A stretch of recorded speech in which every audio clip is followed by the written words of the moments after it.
നിക്ഷേപങ്ങൾ പല പലിശ നിരക്കുകളിൽ വാങ്ങി ആ പണം കൂടുതൽ പലിശ കിട്ടുന്ന വായ്പകളായി നൽകി അത് പിരിച്ചെടുത്താണ് ബാങ്കുകൾ നിക്ഷേപകർക്ക് തിരിച്ചു കൊടുക്കുന്നത്.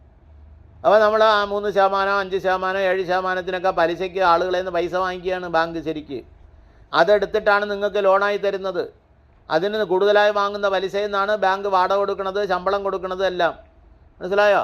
ലാഭം വരുന്നെങ്കിലും ബാങ്കുകൾ എടുക്കാറില്ല, ഗവൺമെൻറ്റിന് കൊടുക്കും. ഷെയർ ഹോൾഡേഴ്സിന് എന്തെങ്കിലും ഡിവിഡൻറ്റ് കൊടുത്തിട്ട് ബാക്കി ഗവൺമെൻറ്റിനാണ് കൊടുക്കണത്. മനസ്സിലല്ലേ? ഒരു വർഷം 1,50,000 കോടി രൂപ വരെ ബാങ്കുകൾ ലാഭം ഉണ്ടാക്കി ഗവൺമെൻറ്റിനൊക്കെ കൊടുത്തിട്ടുണ്ട്. അപ്പോൾ അത് ഗവൺമെൻറ്റിന് എന്ത് ചെയ്യാൻ പറ്റും? വികസന ആവശ്യങ്ങൾക്ക് ഉപയോഗിക്കാനും പറ്റും. അപ്പോൾ അതുകൊണ്ട് ലോൺ എടുത്തു കഴിഞ്ഞാൽ കൃത്യമായി തിരിച്ചടയ്ക്കണം. ക്രെഡിറ്റ് സ്കോർ, അപേക്ഷകൻ്റെ ക്രെഡിറ്റ് സ്കോർ നോക്കിയ ശേഷമാണ് ബാങ്കുകൾ വായ്പ നൽകണോ വേണ്ടയോ എന്ന് തീരുമാനിക്കുന്നത്. ഇപ്പോൾ മിനിമം 650 മേൽ, 300-നും 900-നും ഇടയ്ക്കുള്ള ഒരു പോയിൻ്റാണിത്.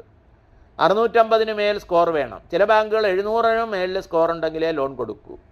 എഴുതി തള്ളിയിട്ടുണ്ടെങ്കിലും സിബിൽ സ്കോർ കുറയും.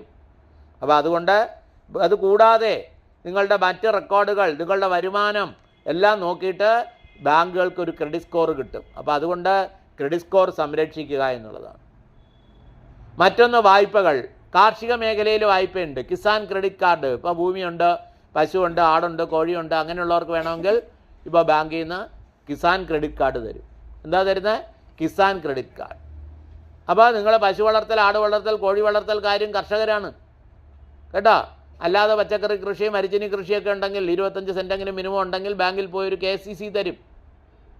അപ്പോൾ അത് വെച്ചാൽ ഇപ്പോൾ പണയം വെച്ചാൽ 4% കിട്ടുള്ളൂ. കിസാൻ ക്രെഡിറ്റ് കാർഡ് ഉള്ളവർക്കാണെങ്കിൽ കിട്ടും കേട്ടോ. അതുപോലെ തന്നെ കാർഷിക വായ്പകളെക്കുറിച്ച് ഞാൻ സൂചിപ്പിക്കുന്നില്ല. അടുത്തതായി ഞാൻ പറയുന്ന പ്രധാനപ്പെട്ട കാര്യം, നമുക്ക് മുദ്രാ ലോൺ എന്നൊരു തരം ലോണുകളുണ്ട്. കേട്ടിട്ടുണ്ടല്ലോ മുദ്രാ വായ്പകൾ.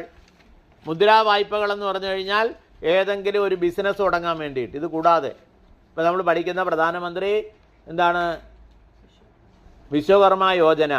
പ്രധാനമന്ത്രി വിശ്വകർമ്മ യോജന എന്ന് പറഞ്ഞാൽ ഇതാണ് 18-ലധികം, നേരത്തെ 23 ആയിരുന്നു, ഇപ്പോൾ ഒരു 18ഓളം സ്കീമുകൾക്ക് ഗവൺമെൻറ് എന്ത് കൊടുക്കുന്നുണ്ട്? ലോൺ ഈ സ്കീമിൽ കൊടുക്കുന്നുണ്ട്. കൈത്തൊഴിലുകാർ, കുട്ടനെയ്ത്ത്, വട്ടിനെയ്ത്ത്, സ്കൂട്ടർ വർക്ക്ഷോപ്പ്, ചെരുപ്പ് നന്നാക്കുന്നവർ, തയ്യലുകാർ നിരവധി ഉണ്ട്. ഇപ്പോൾ അവർ ആ സ്കീം തൽക്കാലം നിർത്തിയിരിക്കുന്നു. കാരണം ഒരുപാട് പേര് അതിനകത്ത് അപ്ലൈ ചെയ്തിരിക്കുന്നു അല്ലേ. അപ്പോൾ അവർക്കാണ് ഈ NSDI പോലുള്ള സ്ഥാപനം വിളിച്ച് ട്രെയിനിങ് തന്ന് ഞാനൊക്കെ വന്ന് ഇങ്ങനെ ക്ലാസ് എടുത്ത് നിങ്ങൾക്ക് എന്ത് ചെയ്യുന്നത്, നിങ്ങളെ ലോൺ എടുക്കാൻ പ്രാപ്തരാക്കുകയാണ്. ഇപ്പോൾ കുറേ കൂടെ വ്യക്തത വന്നില്ലേ നിങ്ങൾക്ക്? എങ്ങനെയാണ് ലോൺ കിട്ടുക, എത്ര എടുക്കാം, എന്താണ് അതിൻ്റെ കാര്യങ്ങൾ. അപ്പോൾ അതുപോലെ ഇതുപോലെ നമ്മൾ ലോൺ എടുക്കുമ്പോൾ മുദ്രാ ലോൺ എന്നൊരു ലോണുണ്ട്, ബാങ്കുകൾ കൊടുക്കുന്നൊരു ലോണാണ്. ഇതിന് 50,000 വരെയുള്ള ലോണിന് പേര് ശിശു എന്നാണ്. 50,000-ന് മേൽ 5 ലക്ഷം വരെയുള്ളതിനെ എന്ത് പറയും? കിഷോർ എന്ന് പറയും. 5 ലക്ഷത്തിന് മേൽ 10 ലക്ഷം വരെയുള്ള ലോണിനെ തരുൺ അല്ലേ. ഇതിന് പേര് കൊടുത്തിരിക്കുന്നു എന്നുള്ളതേ ഉള്ളൂ അല്ലേ. ശിശു, കിഷോർ, തരുൺ. അപ്പോൾ ഈ ലോണുകൾ ബാങ്കുകളിൽ നിന്ന് കുറഞ്ഞ പലിശയ്ക്ക് സ്വയം തൊഴിൽ സംരംഭം ആരംഭിക്കുന്നവർക്ക് കൊടുക്കുന്ന ലോണുകളാണ്.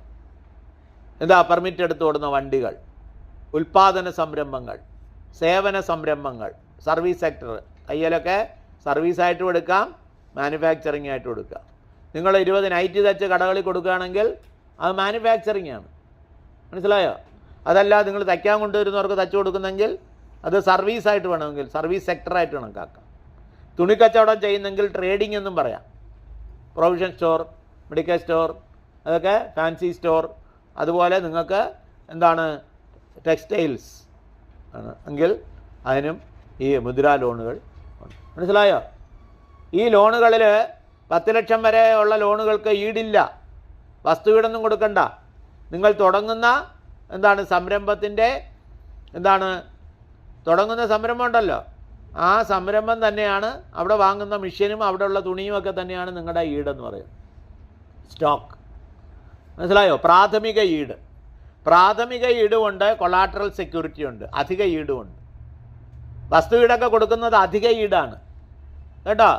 പ്രാഥമിക ഈടെന്ന് പറഞ്ഞാൽ കടയിലുള്ള സാധനങ്ങളൊക്കെ ഇങ്ങനെ ഇനി വാങ്ങിക്കാൻ പോകുന്ന മെഷീൻ അതൊക്കെയാണ്.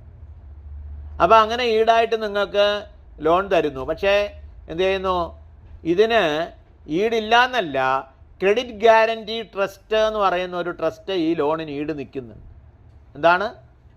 ക്രെഡിറ്റ് ഗ്യാരണ്ടി ട്രസ്റ്റ് അല്ലെങ്കിൽ മുദ്രാ ലോൺ ഗ്യാരണ്ടി സ്കീം.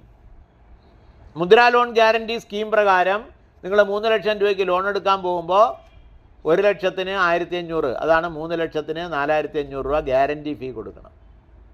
പിന്നെ ബാങ്കിൻ്റെ പ്രോസസ്സിങ് ചാർജൊക്കെ കൂടെയാണ് 2000-3000 രൂപ. എല്ലാ വർഷവും ഇപ്പോൾ 1-1.5% ആദ്യം നിങ്ങൾ കൊടുക്കണം. പിന്നെ ഓരോ വർഷവും അതിൻ്റെ ഇത്ര നിശ്ചയ ശതമാനം ഗ്യാരണ്ടി ഫീയും കൊടുക്കണം.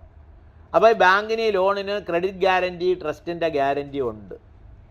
ഒരാൾ ലോൺ എടുത്തു തിരിച്ചടയ്ക്കാൻ വിടുകയും നിങ്ങളെ വെറുതെ വിടില്ല, നിങ്ങൾക്കെതിരെ നടപടിയെടുത്ത് കേസെടുത്ത് റവന്യൂ റിക്കവറിയൊക്കെ ചെയ്തിട്ട് ബാങ്ക് ഇതുപോലെ കൊടുത്ത ലോണുകൾ കുറേ സ്റ്റക്കായി പോയി കഴിഞ്ഞാൽ ബാങ്ക് CGTMSE എന്ന് പറയുന്ന ക്രെഡിറ്റ് ഗ്യാരണ്ടി ട്രസ്റ്റിനെ കണ്ടു കഴിഞ്ഞാൽ അവരോട് പറഞ്ഞാൽ അവർ നിശ്ചയ ശതമാനം തുക താൽക്കാലികമായി ബാങ്കിന് കൊടുക്കും. പിന്നെ നിങ്ങളുടെ ഈടാക്കി അവർക്ക് തിരിച്ചു കൊടുത്താൽ മതി. വീണ്ടും വീണ്ടും ലോൺ കൊടുക്കാൻ ബാങ്കിന് പൈസ വേണ്ടേ? നിങ്ങൾ അടയ്ക്കാതിരുന്നാൽ പറ്റുമോ? അപ്പോൾ അതിനുള്ള നടപടിയാണ്. അപ്പോൾ അതുകൊണ്ട് ക്രെഡിറ്റ് ഗ്യാരണ്ടി ഫണ്ടിൻ്റെയോ മുദ്രാ ലോൺ ഗ്യാരണ്ടിയോ ഒക്കെ വെച്ചിട്ടാണ് നിങ്ങൾക്ക് എന്ത് ചെയ്യുന്നത്?